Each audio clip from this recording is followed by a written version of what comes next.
Pendant Ramadan, je fais souvent des rappels à la lumière de ce que j'entends, de ce que j'observe, des expériences humaines qui me sont confiées. Et forcément, même pendant Ramadan, je ne peux pas ne pas parler du couple en tant que thérapeute du couple et de la famille. Parce que Ramadan ne suspend pas la vie relationnelle, au contraire, il la révèle. Ramadan est aussi un temps pour se rappeler quand on a oublié, c'est ce que je vais essayer de faire. Et dans les couples, il existe souvent deux fonctionnements que l'on retrouve encore et encore. Vous avez ce que j'appelle les couples toi plus moi égale moi. Dans cette dynamique, quoi qu'il arrive, il faut que le moi tire bénéfice de toutes les situations. Le moi dit mes besoins passent naturellement en premier.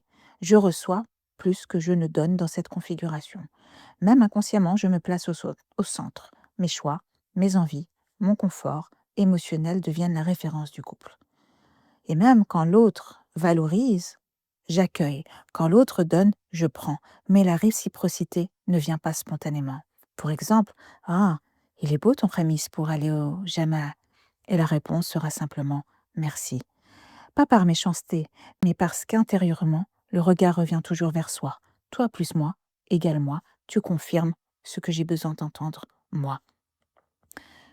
Mais il n'y aura pas cette réciprocité de toi aussi, il est beau ton djellab pour aller au jama. Et puis, il y a l'autre configuration, toi plus moi égale toi. Toi, toi. Et si la personne fait passer l'autre avant elle, toujours, elle valorise, elle s'adapte, elle anticipe, elle donne, elle dit toi d'abord, toi ça va, toi tu es bien, toi tu as besoin de quelque chose. Extérieurement, cela ressemble à de l'anticipation des besoins, à de la générosité, et bien sûr ça l'est. Mais sur le long terme, quelque chose s'installe silencieusement. De la fatigue, de la frustration, de la rancœur. Parce qu'au fond, celui ou celle qui donne ainsi espère secrètement que l'autre fera pareil, que l'autre dira aussi non, toi d'abord. Celui qui est dans cette configuration toi plus moi égale toi, il pense que l'autre aussi sera dans toi plus moi égale toi, et ça sera des toi, toi, toi, presque une concurrence dans le toi, toi, toi. Mais très souvent, le toi, toi, toi attire le moi, moi, moi. Et alors naît une fatigue invisible qui dit et moi dans tout ça. Ce modèle finit par épuiser le cœur, non pas parce que donner est mauvais, bien évidemment, mais parce que s'effacer constamment n'est pas de l'amour, c'est une disparition progressive de soi. Et Ramadan vient justement corriger ces déséquilibres, car dans ces deux configurations, dans toi plus moi et toi plus moi égale toi, il y a une erreur commune, le centre est mal placé. Ce n'est ni moi le centre, ni toi le centre. Le véritable équilibre est toi plus moi égale ana وياك, nous, nahna. Le nous n'efface ni toi ni moi. Il crée un espace commun où chacun existe pleinement, sans oublier l'autre, sans écraser l'autre, sans l'effacer devant lui. Le nous, c'est quand je me demande ce qui est bon pour nous, pas seulement pour moi.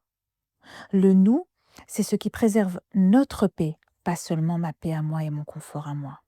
Le nous, c'est ce qui nourrit notre lien, pas seulement mon besoin à moi d'être reconnu et vu. Ramadan est une école extraordinaire pour cela, parce que le jeûne nous apprend déjà à sortir du moi. Je renonce à manger quand j'en ai envie, je retiens une parole même si j'ai raison, je patiente même quand je suis fatiguée. Enfin, on est censé. Tout cela nous entraîne à déplacer le centre de gravité de notre existence et un peu à mettre le moi en périphérie. Alors, pourquoi ne pas utiliser cette dynamique du moi un peu mis en périphérie pour appliquer cette pédagogie du couple? Quand l'un est fatigué, l'autre porte aussi, pas toujours le même. Quand l'un oublie, l'autre rappelle avec douceur. Quand l'un donne, l'autre apprend à donner aussi. Le nous devient alors un acte spirituel. Et peut-être que Ramadan nous rappelle ceci. Le couple n'est pas un lieu où l'on vient prendre sa part, ni un lieu où l'on disparaît pour l'autre. C'est un lieu où deux âmes apprennent à construire quelque chose de plus grand qu'elles-mêmes. Parce qu'au fond, le nous n'est stable que lorsqu'il est vécu sous le regard d'Allah. C'est comme ça que j'ai commencé les premiers rappels de ce Ramadan. Que penses-tu de deux quand le troisième est Allah? Que penses-tu de deux quand le troisième est l'invité d'Allah Ramadan? Sinon, le moi finit toujours par revenir ou le toi finit par s'épuiser. Ramadan nous enseigne donc une question simple à se poser. Aujourd'hui, ai-je été dans le toi? Ai-je été dans le moi? Ai-je été dans le nous? Ai-je nourri mon ego? Ai-je oublié mon cœur? Ou ai-je construit le nous?